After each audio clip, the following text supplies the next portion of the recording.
Are you ready? It's all come down to this. Win, and you continue your journey to immortality. Lose, and it's all gone in an instant. It's everything you've worked hard for.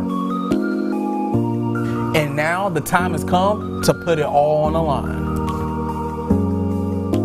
We're just saying that we want to be that team that people talk about 15 or 20 years from now. We know what we do, and we know what we do best. You know, we're going to bring the discipline, we're going to bring the hard working ethic, we're going to do what it takes to win. We've come up short 3 years in a row. You can't judge these guys, and we can't figure our year out on what happened last year. It's time to move on, and it's time to get to a new day. This is what we've all been waiting for. This is the time where careers are made. This is the time where legends are created. This is the time when communities come together. Where every play means everything. This is where championships are won. So follow our team as we follow yours. This is the playoffs in the Prep Zone.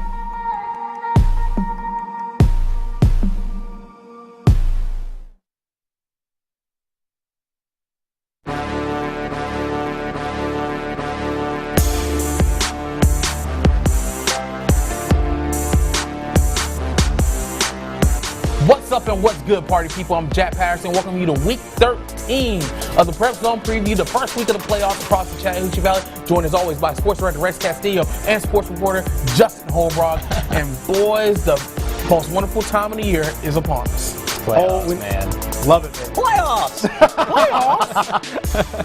Oh man, We lose sleep around this time of year, but it's so it's so worth it. It's a lot of fun. Thank God we did not have the 5-way tie last week. y'all. Oh God! I remember the last we talked about that. You happened to be off with just a 5-way tie. GHSA had no idea what to do. Luckily, we have a clear picture in front of us now. Exactly. Thank you, Columbus and Carver, for just clearing all that up. It's like Florida in 2000. There it is. What do we do? That's seriously where we were. Anyway. But anyway, enough of last week. No running back this week because we have a lot of playoff matchups to get to. We'll start in Georgia, where in Class 4A, Carver and Troop are both at home. Carver is playing Woodward Academy, and Troop is playing Oconee County. That is a Thursday game at Callaway Stadium. Now, for Troop, coming off a really tough loss in the Region 5 4A title game against Cartersville last week, I guess the first reality check that this team has had all season, only put up 10 points. Where do you go from here? I mean, Cartersville, that was a team that I think we all agreed that it could make a run at the state title. Yeah. So that was the test that Troop needed to see where they're really at. We've seen them blow people out by 30, 40 points. And we know that Kobe Hudson and that team is just loaded with D1 talent. However, I think that kind of gut check, even before the playoffs, is something that was necessary where they can really look back and say, like, okay, what do we need to correct? Where did we kind of wrestle on our laurels? Because I think Kobe at times, okay, nothing's happening, I'm just going to run. And he's talented enough against most of these teams where it worked. So I think having that loss, if there's such a thing as a good loss, and this was a good reality check. Yeah. Because now they can really sharpen the skills as they get ready for the playoffs. Absolutely. And Troops got a decently favorable draw in the Class 4A bracket where they could make a run to the Elite Eight, maybe even the Final Four. We'll see how that goes. Cartersville, fortunately for them, on the other side of the bracket. True. And none of us were at the game, so it's hard to say what went wrong against Cartersville. But I know from a couple weeks ago we saw Troop get out to a slow start and actually were losing in the first half. So I think this is kind of something that was brewing, and probably like you said, something that they needed to happen before the playoffs started. Now that it's out of the way, I think this is a very scary team and a very determined team that's going to show people that loss against Cartersville is just something that's not going to happen. Right, exactly. It's just one of those things that it's not going to happen during the playoffs. Now, as for the Carver Tigers, they silenced a lot of critics. We didn't know if they were going to play their starters after having the Monday game. They go down to American Sumter. It was close into the fourth quarter. Carver pulls away late and ends up winning by 21, taking the 2 seed and putting on a show in the process. Now, I think we can all agree that we didn't see Carver being at this point 9-1, with their only loss coming to a very talented Cairo team on the road. Where do you see Carver going this year? Carver, I actually think they could have a great run at this. Maybe go a couple rounds. The Coach Joyner era is legit, y'all. Yeah. This has been a lot of fun to watch. And a kid that I've been so impressed with is Kyrie McCoy. We saw him make plays early on. I was like, okay, this kid is just maybe their go-to weapon. But that offense has an identity, and a lot of it is around Kyrie McCoy. I mean, he was one of our top plays. The kid slips, gets the rock still, and runs 40 yards. Yeah. He is absolute lightning in a bottle. But he's not the only weapon. That defense can step up and play. Absolutely. So that good balance that they have, and they have a lot of wins that are gritty, that are close wins in the regular season, that can help in the playoffs. Absolutely. I totally agree with you, Justin. The category of most improved / best team compared to last year, I think in Alabama it was Smith Station, Yes. 0-10 to 6-4. In Georgia, I don't know how it's not Carver. You have 4 coaches in 4 years now, and in this year you went 9-1 with a brand new coach. I'm still flabbergasted, really, at how this team has been able to pull that off with their only loss, like you said, being against the region champ on the road, which, by the way, is about 2.5 hours away. Yeah. That's a tough place to play at. Oh, yeah, It's a very good team. It is a very tough It's a place. long road trip, and it's a tough environment. And of course, they were the region champs, so Yes. Yeah. that makes sense. But I think most improved team / breakthrough team in Georgia that we cover is the Carver Tigers, and I really don't think it's a debate. Man. I'm trying to think. It's hard to think of another rebuttal. It really is. I'm trying to think of another team. Ah. I can't. I mean, at best, when you see a team take a new head coach, 500 is great. Yeah. Because, there's a lot of headaches to figure And that's out. where Carver was last year. Carver was, I think, 4-6, 5-5 last year. They were the 4 seed out of Region 1 4A. They clinched it on the final. They clinched it on the final night of the season, basically because everybody else lost. And now you go from that to the 2 seed, 9-1. A dominant 2 seed. No Yes. questions asked about this team. And these guys look like they've played for Coach Joyner for several years now. Exactly. So whatever they've been doing and the system that he has and the culture that's instilled there, I hope it's there for a while, because Coach Joyner wanted this winning culture back in Carver. And if you ask, what does this team have going for it? In the beginning of the season, they had a lot of close games, a lot of very close games. Right. And they ended up pulling all of those out with a win. You're going to have a lot of close games in the playoffs. So being in that situation time and time and time again, it's nothing but beneficial. Just like Up by 3, down by 3 in the fourth quarter, we've been here before. Right. Exactly. And you know how to get to the promised land at the end. Yeah. There you go. All right, and our final team we're covering this week in Georgia, the Callaway Cavaliers. They get the 2 seed out of that region. Bremen fell to Heard County, so Heard County, the number 1 seed out of Region 5 2A. Callaway, they'll host Elbert County. Now, the one thing about, and I talked this with a couple people behind the scenes, is that with Callaway being in Region 5 and them being at home, they get the 3 seed from Region 8. Now, Elbert County, you guys are not from Georgia, so I don't expect you to know your Georgia geography here, but Elbert County is on the South Carolina border, almost at Tennessee. What? That travel time, That's a little bit of a hike. that's a slight bit of a hike. It's practically Greenville. It's practically Greenville. It's a disadvantage. A huge disadvantage, and then you're coming to play a team like Callaway. And I think we're talking about a Callaway team that's still upset that they didn't get the job done against Heard County.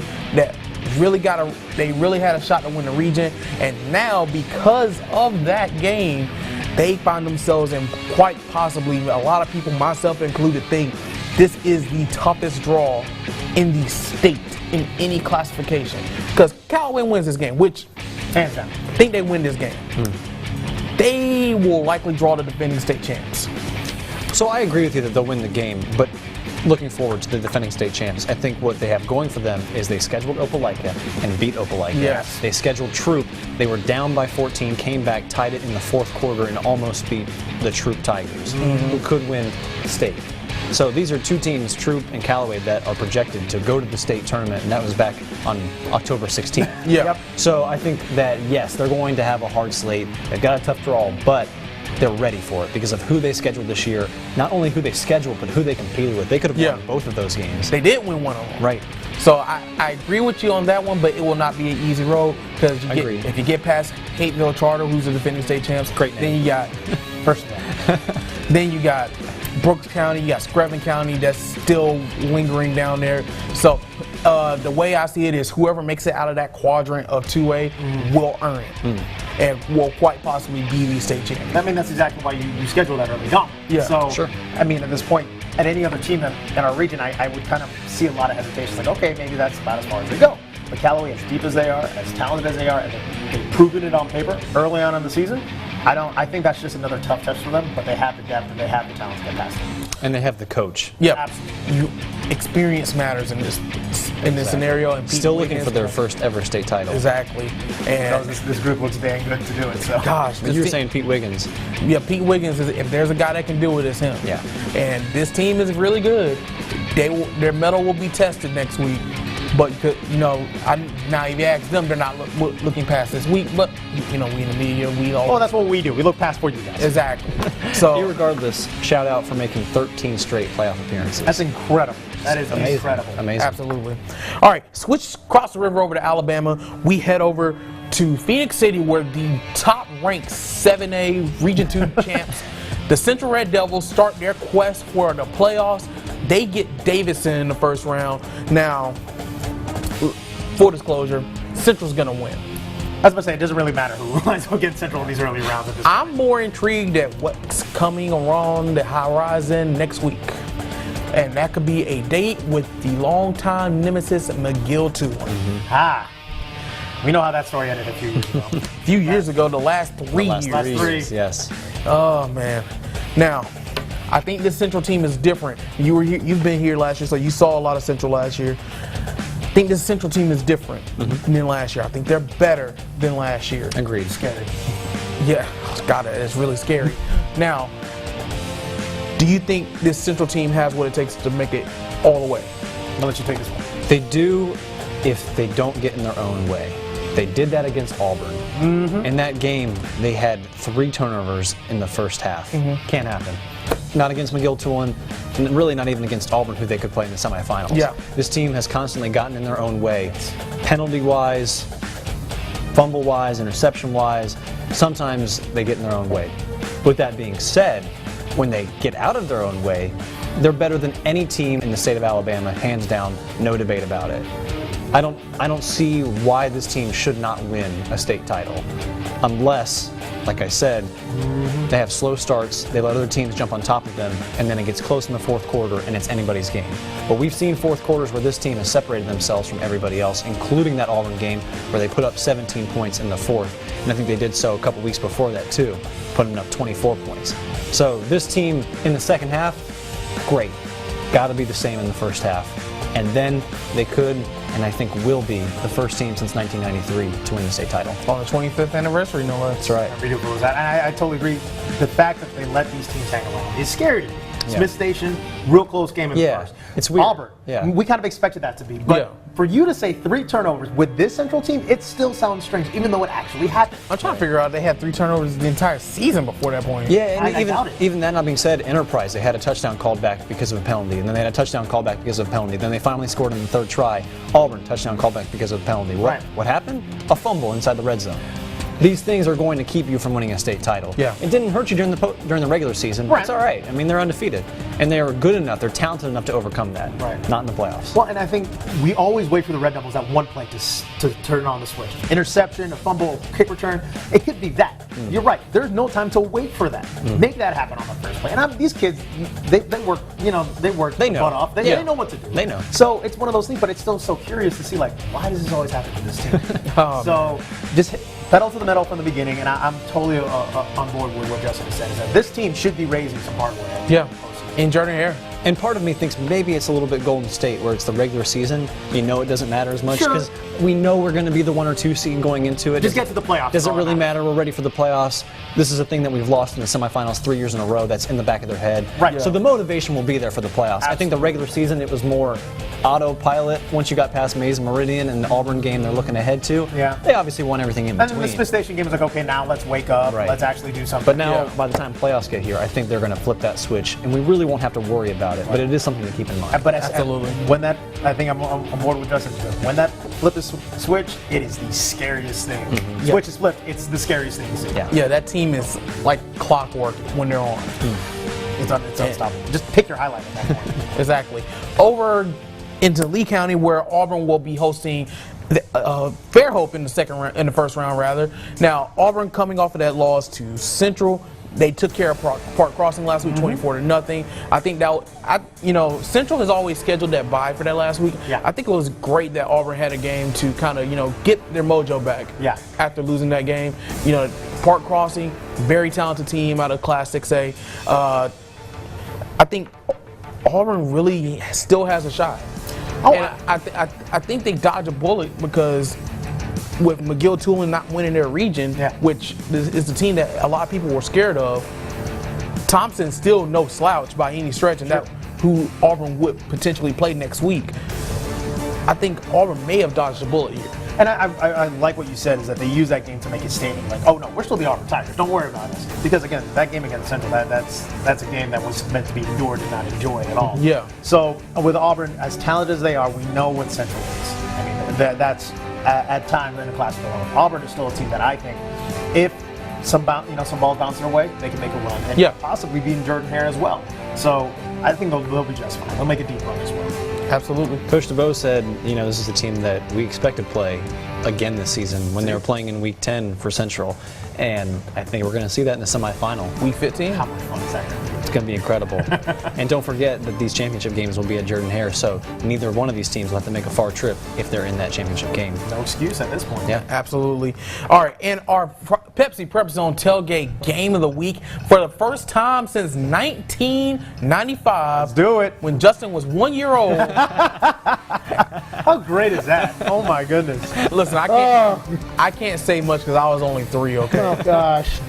The Beulah Bobcats are hosting a home playoff game. Been a while, y'all. It has been a while. They are hosting Thomasville, in the 3A first round.